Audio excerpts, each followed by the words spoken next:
I'm really excited. Welcome to another episode of Shameless Stories, the podcast that aims to lift the lid on shame and bring it into a powerful place. And I'm so excited. I might actually pee my pants. I'm bringing on my spiritual bestie, roommate, the rebel leader of the Unbound Press, Nicola Humber, joins me today. Oh, I'm so excited. I might pee my pants as well. And I think the reason why I'm so excited is because, first of all, I want to we've got an announcement to make. There was a little while ago, I put a shout out about like charging for people to come on this podcast, and it didn't feel right. And there was this whole thing. And then Nick and I caught up and we had a chat, and we realized there was this real synergy with the offerings that we have and what I'm trying to do with this podcast and what Nicola does with her writers. And so now I'm really pleased to announce that the Unbound Press is the sponsor of Shameless Stories. So I'm really excited. So it's exciting for me, but it also helps to amplify both of our work. It feels perfect. It feels absolutely perfect. It's like, why didn't we think of this before? It's like, well, I don't want to do a podcast. Oh, but you can do the podcast. Yeah. I think, I mean, we've got stories we can tell. We met, God, how many years ago? About 2017, 2006. I can't remember now. Quite a while. I was thinking about it yesterday, I think. I think it was 2016 because Heal You're in a Good Girl was out, and that was the year like Heal You're in a Good Girl came out in the summer, and I met you towards the end of 2016. And then that was at Rebecca Campbell's event, and then we met again in 2018 when Unbound was coming out. Yeah. And I mean, I always ask the people that come on this show about kind of what the story was before they got to this point and what led, why did you pick the choices that you picked? I'm going to let you tell it because it's your story, not mine. But it's a long story. All right, we're here for it. Double down with your coffees, everyone. Well, actually, when in relation to shame, it's interesting because I don't think I didn't think a lot about shame until I was doing my counselling training. Because I mean, my background is in finance. I had a corporate job until my late 30s, left, retrained as a hypnotherapist and coach. And then after I did that, I wanted to do my counselling training. So I thought I need something a bit deeper where I can really hold space for people. And I remember we had a session in our counselling training where the focus was on shame. And I was like, and they were like, think of a time when you've experienced shame, remember a time when you've experienced shame. And I was like, I don't think I can think. I don't know. It wasn't something I'd really thought about, which is weird. But as soon as they asked that question and I just tuned in, I remember the time when I was a little girl and it was related to writing. I was at school. I'd been given something to do. There was a stand-in teacher that day who didn't know me. So she'd given us something to do. And I remember the experience of writing really freely. I quite enjoyed school. I was a good student, but I was only kind of little at the time. So I was writing. I finished this thing. I took it to the front of the class and she stopped everyone and said, this is why we don't rush our work because Nicola's finished first and it is absolute rubbish. That's what she said. And I still feel it now. I can feel that in my body, like little Nicola, because I was like, what? When you think you've done something really good and actually somebody's like, nah, it's not right. And I remember that experience of just feeling frozen. And I hadn't remembered that for years until that time on my training when it's think of a time when you experience shame. And as soon as I remembered that, I was like, oh my goodness, that was one moment But I think that idea or that feeling of I can think something's really good. Like I can think I'm saying something or sharing something that's amazing, but the other people might be like, oh, that's rubbish. That Yeah. stayed in my body. And I mean, it's still there because, there's, I guess there's always that sense of, I can think I'm just living my life and doing my thing and everything's good. But at any moment, someone could go, look at her. Look what she's doing. That's rubbish. So I guess a big part of my journey has been unbinding from that and holding space for others to do the same. And Yeah. for me, what that's looked like a lot of the time is knowing, yeah, that could happen like at any moment. Like you could so you could go, actually, what you just said was crap. Get off of my podcast. I And know you you do that wouldn't. so well. You know, This it is what you could. do so beautifully, though. It's a risk, isn't it? Whenever we share anything, like whether that's in a like personal relationship or, in our business, in our work, there's always a risk that it won't be received Mm, in the way that we hope that it will or expected it to. And for me, a big part of my journey has been like, can I be comfortable with those like sensations, those feelings that come up if I'm not being received yeah. in the way that I hoped? Yeah. Yeah. I I feel like mean, I feel like I went a bit deep there. not at all. No, because I mean, that's what this is, space is for. And that's what I encourage when people come on to share their stories, because shame really does affect us all. It's one of those emotions that we do, unfortunately, we feel it when we're young, when we're small, Mm, and we probably spend the rest of our adult lives unraveling that. And like, I think that's what I love so much about Here We Are in a Good Girl and Unbound and the Unbound Press, because we are effectively unbinding, unwriting those narratives that we learned when we were younger.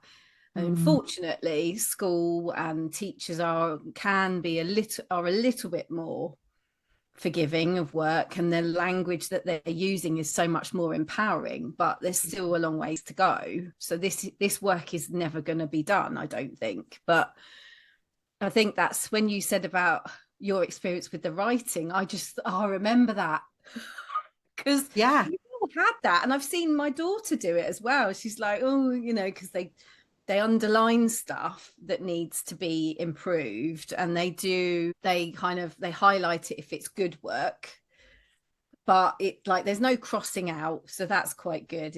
You're not told you're crap, you're just told you can do better Yeah. effectively, which I think is like a roundabout kind of a way of saying but Exactly. I think Yeah, it's all help it right, with but mindset, like I don't know.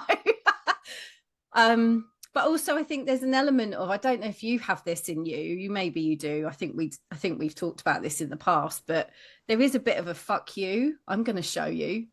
yeah. Oh yeah.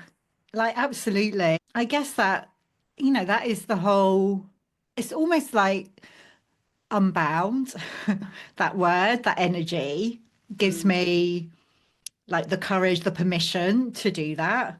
Because yeah. whatever happens, it's like, oh, it's all unbound. Like, even if someone is pissed off with something that I say or is triggered or whatever it is, it's like, well, yeah, it's all part of this unbound path. So I think that's like when I came to that word, I don't know, the word that's coming is it kind of emboldened me in a way. Like that was a massive shift to Yeah. go from like the good girl, like healing your inner good girl, which is really, really powerful. But when I brought in the idea of the unbound self, it's like, oh, okay, like there's so much permission in that.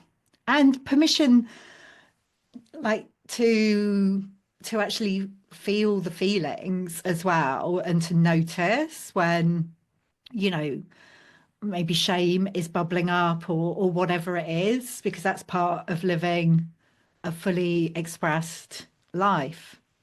I mean, I have times, like often still, when I'll do a call, like maybe it's something like this, or like I'll be hosting like a group session or a client session even, and I'll come off and I'll just feel, just feel, oh, that was a bit shit. I didn't quite, I didn't quite get that right, whatever that means. And, can feel that kind of like shame. But I guess like the journey I've been on, particularly like with the word, the energy of Unbound, just helps me to realize that's normal. It's part, just because I'm feeling that way doesn't mean it was shit. Well, Hopefully. exactly. And I think that like that's the thing. It's like when I've come away from the group sessions and been in your energy, that's definitely not on my mind. It's like but then you have helped to coach me in the past when I've gone, was that all right? And you've Yeah. gone, did I waffle too much? And like that's just a standard.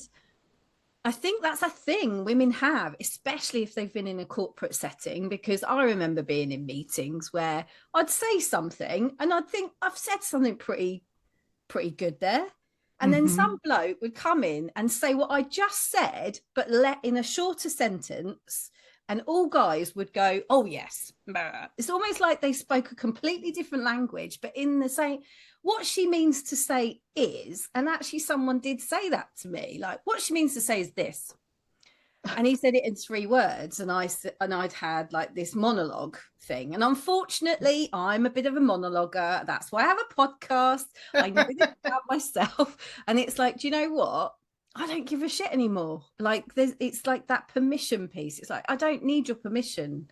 Just because I'm showing up and perhaps what I said didn't resonate with that individual when they felt the need to correct me doesn't mean what I'm saying is wrong for No. other people in that room. And I think that's what I love so much about your work with the writing. And that I've worked with other publishing companies and they edit the soul out of books, and that's Yeah. something that you guys don't do.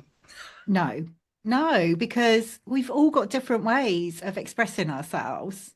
And, we can express ourselves differently. Like at times, I can be, quite direct and concise. Not often, but I can be. And, and in my writing, I can be. And at other times, it's more expressive. And there's something around kind of allowing that. And there's something around taking up space. Like very often I find that like I feel it myself, but the women I work with will be like, sorry to waffle. Yeah. Or asking, is that okay? And it's like, yeah, like I've worked with so many different writers now, so many different authors, so many different books, and I really trust and this is a big part of what we do at the Unbound Press, that the way each person expresses themselves on the page, whether that's telling their story or sharing some kind of insight or wisdom, like that's the way they're meant to express it. So why would we want to try and like homogenize it so everyone's expressing in the same way and make it like quite generic? It's like no, the way we express is unique as our own stories. So Yeah, it's like allowing that rather than shutting it down. I love that. And so I mean, I know there's quite a few authors that have channeled books, so there is a deep, sometimes there's just this knowing that just falls onto the page, and other people are a little bit more, I don't know, direct, prescriptive, whatever. And I think that's what I love about the Unbound Press, is that there's room for everyone Yeah. to express themselves how they see fit, and you're effectively giving them permission to do so, which I think so many women and men actually probably just needed a little bit of a, well, yeah, it's okay to do that. Yeah, definitely. Definitely. Because again, right from when we're little and at school, we can pick up the idea that like someone else has to give us permission to, do the thing, write a book, tell a story, whatever it is. And yes, at the Unbound Press, I suppose we're part of kind of creating that sense of permission, but really what we stand for is like each writer giving themselves that permission to birth their book, Mm. saying, yeah, actually, like this is important. So I'm going to do this. And I don't need somebody to say, yes, you are now ready to do that. It's like stepping in, which is the same, like so similar to what you do, Sarah. And it's interesting, like with this podcast, I'm going off on a bit of a tangent here. Never, you But know I that. know, I've shared details, like said, about this podcast. It's amazing with the authors in the Unbound writing community. And still there can be that like holding back of like, oh, I'm not sure. Oh, I don't know if that's for me, or I'm not ready for that yet. Or, it's quite a few people, relatively few people who go, oh, actually, I'm going to reach out to Sarah and actually do But that. it's that word, isn't it? It's the word shame, Yeah. because It's, it immediately makes people think, and they go, ugh, do I really want to share that? And it's like, I'm not asking you to come on and, share your dirty laundry unless you want to, right? yeah. Unless that's the story that wants to come up.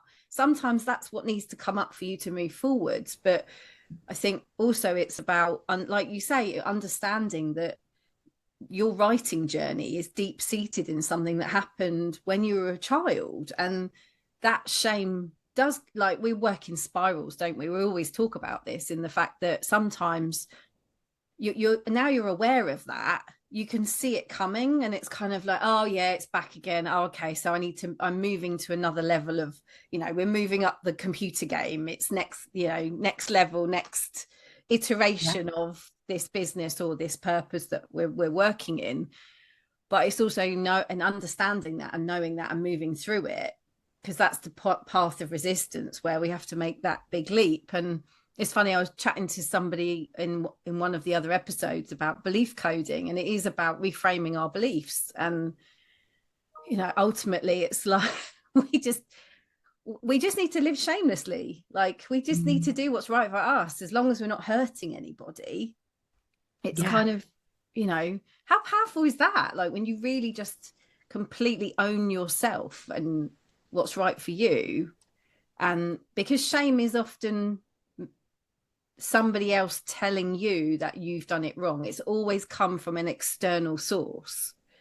And that's Yeah. then created that within you. And that's the thing that I think, I love that about Unbound. And like I said, I've worked with other publishing companies, and that's great that people want to work with other publishing companies, and there's a big corporation and it's a big machine. And but you know living an unbound life is a little bit more difficult. It is the Yeah. path less, the road less traveled. And I think that's what I love about it, because the rebels will find you and they'll want to work with you. Yeah. Yeah. Yeah. Well, it is. It's really similar to how you approach like the work that you do, whether that's PR, whatever it is, or this podcast, like helping people to share their stories. It's like, yeah, I really love what you acknowledge there is it's not easier to do this. It's not. No. Like there are easier ways to write a book than the approach I kind of hold space for. There are easier ways to publish a book, because I really invite in, and like everyone at the Unbound Press does this, like invites in the kind of energy of transformation. And if you're going to experience transformation, there's going to be, challenges, discomfort, all the things along the way. Like you said something there about as long as people don't get hurt. And actually, I feel like part of this is kind of acknowledging that sometimes if we are living in an unbound way, people, people around us may feel hurt in some way. Yeah. That can happen because and not because we're intending it. Like obviously, it's not like, oh, I'm going to say this or I'm going to do this because it's going to hurt this person. But that can happen when we're showing up like as our fullest, freest selves. And again, that's something I've had to get, I wouldn't say I'm comfortable with it, but more comfortable with Yeah. it at times, people will feel hurt because of, something I've said or or written maybe, or I remember a time an example from last year, and I'd like I'd shared this story on Instagram, and I think it was me and Mr. H just like dancing in the kitchen or something, and someone I was having a conversation with someone in the week afterwards, and she was like, I'm paraphrasing, but really it was like, oh, I don't think you're like, she didn't think it was right to be like expressing that kind of like joy and playfulness when there's so much kind of horror happening in the world. And she was, quite pissed off with me about it. Wow. And I had to sit, with someone I was close to, and I had to sit with it and be like, actually, like I understand what you're saying, but this is a really important part of who I am. And if I Yeah. can't bring that joy and playfulness as well, like I can hold like really powerful space for, whatever's coming up and the seriousness and the heaviness that's happening in the world. Yeah. But I've got to have that joy and playfulness. Like if I can't express that part of me, Yeah. then Well, that's who you are. That's totally. who you truly are. That's who we all are at the very heart of ourselves, because we don't all want to live in fear and in the dark place. And I think that's the thing. It's like, yeah, I'm not undermining or disputing the horrors that are happening around the world, but what they want us to do? Join that vibration and be in that, like, oh, we must all be in martyrdom because something bad's happening in that over there. I think the ability to be able to go, okay, I mean, gosh, I mean, we've both had stuff happen with our mums, and you feel every single minute of it.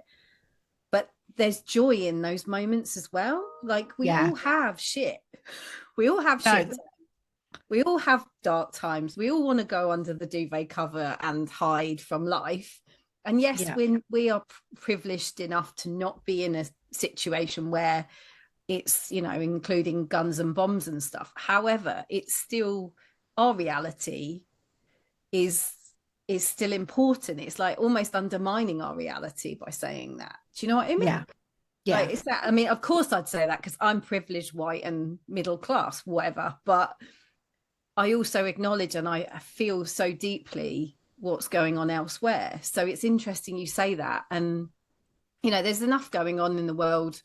I was getting quite ranty on my walk this morning about, the horrors that happen on social media for children. And, that's a Mhm. very real thing. There's a lot going on. And I think if we completely, I don't know, leaned into the horror, then, there would no be joy at all in life. And I don't know, I just think, yeah, it's an interesting one. And Yeah, probably we've upset people. I'm very sorry, I know. everybody.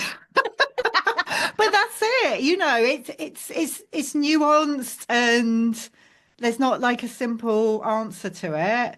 And also, like in We're clumsily, shamelessly exploring something that we don't know much about. And I think yeah.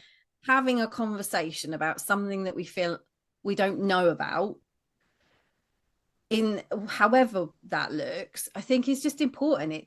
I guess the piece is that at least we're talking about it, we're writing about it, but we're also not losing ourselves to it. Well, I feel like it's easy to get shut down. Yeah. I'm not just talking about that one example. Like that's like literally just an example of me showing up, like in the way I felt called to, like being a bit silly, and somebody else, feeling like actually hurt by that, which can happen. Yeah. Um, and now I've totally forgotten what I was going to say. What was I going to say? I don't know. I think there's something around creative. Oh no, I know what I was going to say. Like in the current like climate in the world, particularly online, Yeah. it's very easy to feel shut down because it's like, oh, if I don't say this in exactly the right way, where I kind of Yeah. cover all the bases, then somebody's going to come at me. Yeah. And well, that can show up on social media, it can show up in our books as well, it could show up like in a conversation like this. And I It's going think, back to the editing thing again, isn't it? It's yeah, you're editing yourself. yeah, I Somebody think, else not enjoying with how you're projecting yourself, and it's their trigger. It's mhm, their and that, I think that's what I find about the media. I find this about books. Like you say, it's all this external. We could. What are you supposed to do? Not say anything for fear mm, of upsetting people, yeah, or live yeah, shamelessly? And yeah, okay, you might a little bit, but it also like might make you, and this is another admission, because I'm often admitting my own shame around, like, I love, you're my friend, but there are times when I look at you on social media and I go, I wish I could do that. I wish I could be as shameless as Nicola. And then I'm like, do you know what? Hang on a minute. She's just given me permission to do that. but And I see you doing that. Like that's the way I see you anyway. that Yeah, trigger pushes you into action. And yeah, that I think that is important to acknowledge, is that sometimes when we're triggered, it means that there's a feed that it's us, not, there's something that's come up in us that needs to be addressed. And whether it's sharing more on social media, being more joyful, whatever it may be, it's an invitation to look at yourself in the mirror and understand why that person's made you feel that way, or has you thinking that way. And I guess that's it. It's like, that's so you shouldn't be shaming you for showing up in a joyful way on social media because that person feels sad or whatever. And I'm not, like, I had that myself when mum was ill and I was in the hospital, and I was looking through Instagram because mum was laying in bed, and I was just scrolling through, and I just thought, I don't care about anything, like everything that hmm, I really don't care. It really doesn't matter. Why am I looking at this thing? So I put yeah, the phone down, and I was just tried to be in the moment. And in that moment, it was pretty serious. My sister was the other side of the bed, and then this ringtone goes off. Diddle-da, diddle-da, diddle-da. Me and my sister just looked at each other and went, I'm on the mobile. And we're in a hospital. It was a pretty serious situation, but we found that joy. mm, And nobody could have shamed us for that, because do you know what? We needed to find a little bit of light relief in the situation. And you look for anyway, I don't know where I was going with that, but that was all awful. no, no, but it's all part of the human experience, isn't it? So I think that's it. It's like, We should be clumsy and messy and yeah, well, there's whatever. like a willingness to kind of get it wrong. Not that it can be wrong, but it's like some people will think this is wrong. Like it comes up, I see it come up. Like it's come up for myself when I've been like writing a book, and it comes up for other women that I work with. It's like, oh, yeah, but if I write it like this, like if I tell this story or share this piece, what will people think of me? Or that person that I used to know back in the day, they're gonna judge me for this. And it's like we just like, kind of back ourselves into a corner because literally whatever you do, whatever you say, there could be someone Yeah. out there who disagrees or takes offense. So you might as well like share what wants to come through and share from the heart, because I find this particularly with books, it's very unlikely that someone is gonna like spend the time and energy of buying and reading your book unless they resonate with it. Yes, there may be people from your past who kind of buy the book just to kind of pick through, but even that I think it doesn't happen very often at all. So you might as well write it in the way you really feel called to. And I think as well, like, there's a lot of women called to Unbound are of a certain age. So Mm. they've almost got to that point where they've done the good girl stuff. They've ticked all the boxes. They've lived the life they thought they should live. And then you kind of get to this perimenopausal, menopausal state where you're like, do you know what?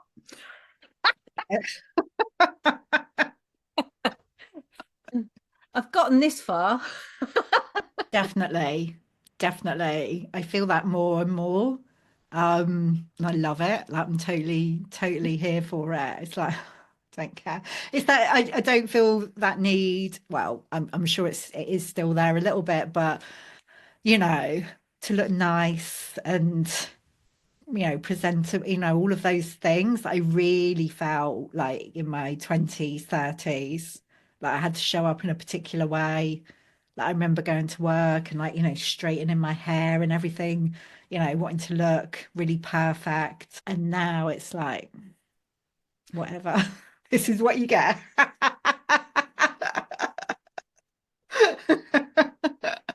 I think, oh, yeah, we do. We just spend so long trying. Like, I guess that leans into the Heal Your Inner Good Girl, which is your first ever book, isn't it? And Yeah, like that, I guess is that book does shine a light on the shame that you feel if you're not compliant. Like we've all heard the Barbie monologue, right? It's the you're hmm, this or you're that. You can't, it's so hard to be a woman because if you're too loud, then you know there's some. I'm just loving the fact that this is all coming out. I mean, there's a song called Messy, which I absolutely adore. My yeah, kids love singing it apart from the swear words. But anyway, it's so true because it's such a paradox. It's such a hard, why not have a bit of fun with it?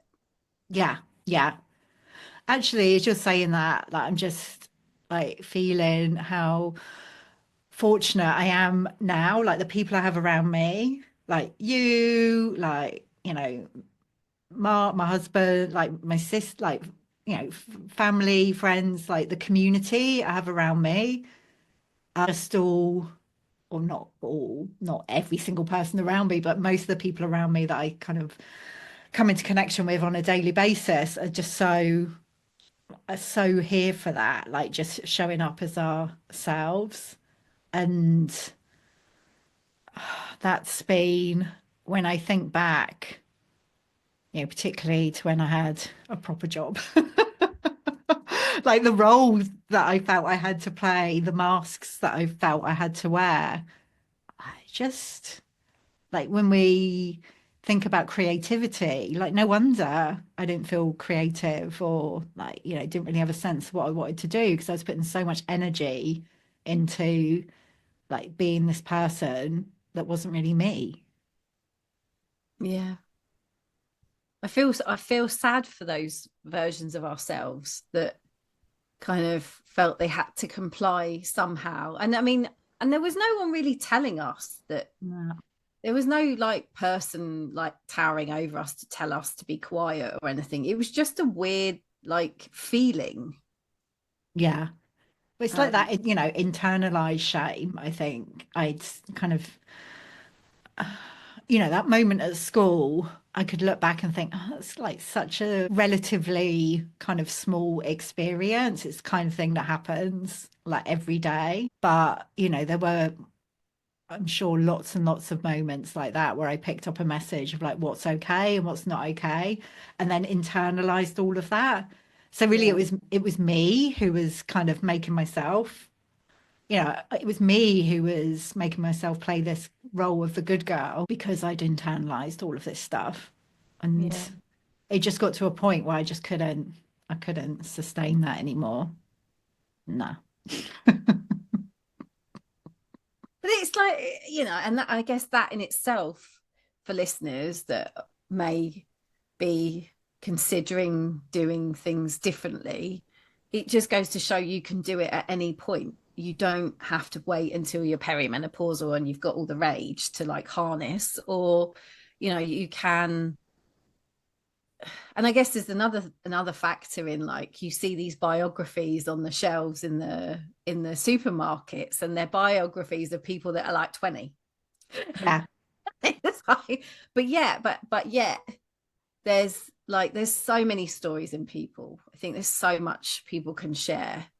And I think as well, one thing that I've found in the work I'm doing is, people think that their stories aren't important. Mm, yeah. Well, Yeah. who's going to want to know about that? Who cares about that? It's like, well, actually, what you might find is that someone may have experienced something very similar. So they'll resonate. and then they may make a different choice. I mean, that's changing someone's world, and that's what's, I think, is such a powerful thing. Completely, completely. And sometimes it's easier to resonate with the stories that aren't necessarily, you know, the rags to riches, like the hero's journey where somebody, you know, has this like huge transformation. Like that's amazing. But also sometimes it's those kind of smaller, like everyday stories that people can resonate, like that really have an impact. Because when someone's reading, you know, or listening to you telling that story, they can like really apply that to their own experience. When it seems too big, you Yeah, know, it's like, oh, I don't know, like it kind of loses that sense of connection. yeah, But again, I think particularly as women, like I had this same conversation with an author that I'm working with this morning when we're talking about her story, and there's that this piece that comes up. It's like, oh no, it's self-indulgent to tell my story though. Like, you know, who would be interested? I should be more focused on my reader. But it's like, no, but that's how you focus on the reader. Like that is what it's, you know, it's going to make such a difference to your reader when you share more of your story. so true. And you know, like it's like we're not the same person we were 5 years ago, and there's going to be people treading the path we were treading 5 years ago who can learn from us, and equally there's going to be people 5 years ahead of us that we can learn from. And I think that's the beautiful thing, is like we're kind of this circular, we're all together next to each other and everyone's having different experiences, but there's this beautiful weaving of when we share our stories of empowerment. And you know, you remove that, we remove shame, we remove, you know, Yeah. even I mean, it's not about pedestaling anyone, it's just about acknowledging the human experience, I think. And That's, we, yeah, sorry, jumping in. no, it's fine. But you know, it's there's two layers to that. I think when we do that, when we allow ourselves to tell our story or a piece of our story, like it's really honoring it and celebrating it for ourselves. Like that's like massively transformational. The second piece has gone. I don't know what's going on in my brain today. Yeah. Good No, I break. know what I was going to say. Uh, I was talking about this when I was talking with this client about her story this morning. Like, this is the piece at the moment with AI becoming more and more prevalent. And I love AI as a tool. Like, it's great. And it could, you know, you could write a book with AI with, you know, information on any subject and Yeah, it would do a good job. What it can't replicate is our stories. Like, that is the piece that it can't. yeah, So I feel like with the rise of AI and more people using that to write content, like we have to double down on our stories because that is the piece that sets us apart, you know. 100%. Yeah. Because the facts are there, you know, that's Yeah. great if you want to pull facts and stats and, Yeah. you know, all the stuff that's out there, but personal stories is what connects us. That's, you know, like I watch Rivals, and there was a lovely monologue in that as well around how we went from sitting around fires and sharing Mm, our stories and using talking sticks and whatever to, you know, sitting around the radio and listening to stories, to then sitting in front of a big black box in the corner of the room watching other people's stories and watching mm, other people's lives play out. And there's still a little bit of me, I love, like, I mean, I was a telly addict in my 20s and 30s, that's how I decompressed. And I'm, me too. yeah, I love it. and a massive book reader too. I've always consumed content, I've always loved stories. But I think the other thing that I love as well about your approach to the writing is that you actually encourage people to go and live as well as consume. Yeah. So there's that element of balance between the two. Yeah. Yeah. It's not just about um well, it's like the writing process is not just about sitting down and writing. Um like we get to live our books, like whatever you choose to write about, whether that's an aspect of your story or a particular like theme or idea. As soon as you say yes to that, like, yeah, I'm going to do it, like you know this, like we Lots of we get to go deeper with whatever that is. Yeah, funny that. I remember the book writing process with you. Like I did my first book, which was Connecting the Dots, which was all about how to do PR. Mm, And sometimes I go back to it and I go, bloody hell, who wrote this? yeah. And then I remember there was a couple of stories of mine that I shared as being an entrepreneur and getting my fingers burnt and boundaries and all of that. And I remember writing that like this instance with a client and feeling like she was gonna like burn me at the stake because I dared to share this story. And Mm, a friend of mine actually encouraged me to remove the story from the book because you might upset her. And it goes back to this thing that we talked about. And I remember us having the conversation and saying, I don't think I want to remove this because I want other entrepreneurs to understand that this stuff happens. You yeah. know, your clients can be your best friend all the time. You're doing a great job for them. But the minute you do something that upsets them or triggers them or puts them into a shame spiral, then you're the worst person in the world. And that's the thing Mhm. that with PR is, you are unfortunately, you just have to read the front page of the newspaper. I mean, I'll take Russell Brand for an example. We went from God to bloody, you know. Yeah. But I mean, I'm not condoning that behavior and all of the disclosures that go with that. However, there are stories that are out there that are a version of an individual. There's always two sides to every story. Yeah. So my version of events is going to be very different to their version of events. And I think we just also have to be mindful of that too when we're sharing stories. I think it's really like liberating for that to actually, maybe at the beginning of the book say, look, this is particularly if you are sharing a lot of stories and there were other people involved, like focus on your own experience of that, like you did, when telling that story, and to acknowledge like this is my perspective, this is the way I experienced it. Other people like will have experienced it differently, but we can only write from our own experience. And I do feel like that's such a powerful example of sharing something that, yeah, felt uncomfortable, but is so like that's just so powerful for other entrepreneurs, people in a similar situation Yeah. to read Because that and not just read about it. It's not you writing about something abstract, like, oh, this is a possibility, this is something that it could happen. It's like sharing an actual example of it. It's like, oh, yeah, like yeah, everyone who reads that book will resonate with that in yeah. one way or another. And I had something and it's gone. So I'm getting this. It's like the theme. It's like, what? Like when you. Yeah, the threads are flying away. But again, I mean, again, like, and we were talking about reliving our books. It's interesting since I've started recording this podcast. Oh my God, so much coming up around certain things, but also with the Wake Up Mother book that we Mm, birthed as a collective. So there was like 13 authors, we all shared our story, but that process in itself like took 9 months.